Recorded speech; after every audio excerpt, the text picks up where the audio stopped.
اسرائیل کے فوجیوں کی تباہی کا آغاز ہو گیا ہے۔ آج غزہ کی پٹی پر اسرائیل کے فوجی موجود تھے کہ راکٹوں سے حملے داغے گئے۔ ان حملوں کے نتیجے میں 5 اسرائیلی فوجی جاں بحق جبکہ 10 سے زیادہ زخمی بتائے جا رہے ہیں۔ زخمیوں کو ہسپتال منتقل کر دیا گیا ہے۔ اس کے علاوہ آپ کو یہ بتا دیں کہ غزہ کی پٹی کے اوپر اسرائیلی فوجی جنگی مشقیں کر رہے تھے کہ اچانک مشقوں کے دوران ہی اٹیک ہوتا ہے۔ تقریباً 4 سے 5 خطرناک قسم کے میزائل داغے جاتے ہیں اور ان میزائل حملوں کے اندر 5 اسرائیلی فوجی جاں بحق جبکہ 10 سے زیادہ زخمی بتائے جا رہے ہیں۔ معاملات کچھ اس طرح کے ہیں کہ غزہ کے پٹی کے اوپر اسرائیل کی آرمی بہت سارا خونی سامان اکٹھا کر کے فلسطینیوں، حزب اللہ اور حماس کے حمایت یافتہ جنگجوؤں کو نقصان پہنچا رہی ہے۔ آج ایک بہت بڑا حملہ ہوا ہے اسرائیل کی آرمی کے اوپر اور اسرائیل کی آرمی نے جب سے ایران کا سائنسدان مار گرایا ہے تب سے ان کی آرمی کو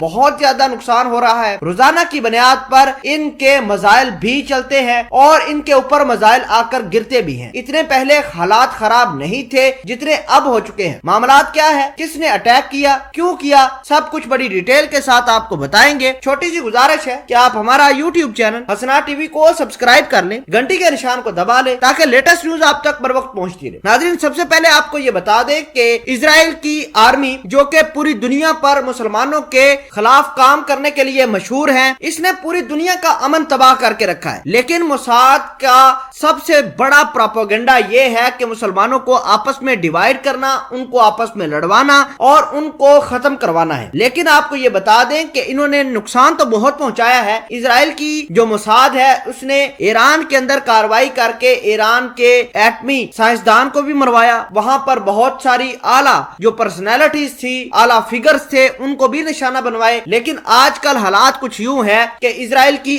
آرمی جو غزہ پٹی پر قبضے کی غرض پر موجود ہے اس کو نشانہ بنایا جا رہا ہے۔ یہ اسرائیلی آرمی غزہ کی پٹی پر جنگی مشقیں کر رہی ہے، اس کو اپنے علاقے میں شامل کرنے کی کوشش کر رہے ہیں، اس لیے بہت سارا ساز و سامان غزہ کی پٹی کے اوپر موجود ہے۔ اب یہ اسرائیلی فوجی فلسطینیوں سے غزہ پٹی پر مکمل کنٹرول حاصل کرنا چاہتے ہیں۔ لیکن آپ کو یہ بتا دیں کہ غزہ پٹی پر بہت سارے علاقوں پر جو قبضہ ہے وہ حزب اللہ کا ہے اور حماس کا بھی ہے۔ حماس کے لوگ اور حزب اللہ جب بھی دیکھتے ہیں کہ اسرائیل کی آرمی جنگی مشقیں کر رہی ہے غزہ کی پٹی پر اور ان کی پلاننگ یہ ہے کہ وہ فلسطینیوں سے ان کے گھر چھین لے، غزہ پٹی پر اپنے آبادکاریاں کر لیں، تو جب ہی ان کو دیکھتے ہیں تو ان پر میزائل حملے لانچ کر دیتے ہیں۔ ناظرین گرامی، آپ کو یہ بتا دیں کہ 3-4 میزائل راکٹ جو ہیں ان سے حملہ کیا جاتا ہے اسرائیلی آرمی کے اوپر اور اسرائیل کے 5 فوجی جاں بحق جبکہ 10 سے زیادہ زخمی ہو گئے۔ زخمیوں کو اسپتال منتقل کر دیا گیا ہے۔ دوسری جانب اسرائیل کی آرمی نے اس بات کا اعلان کیا ہے کہ اس حملوں کے پیچھے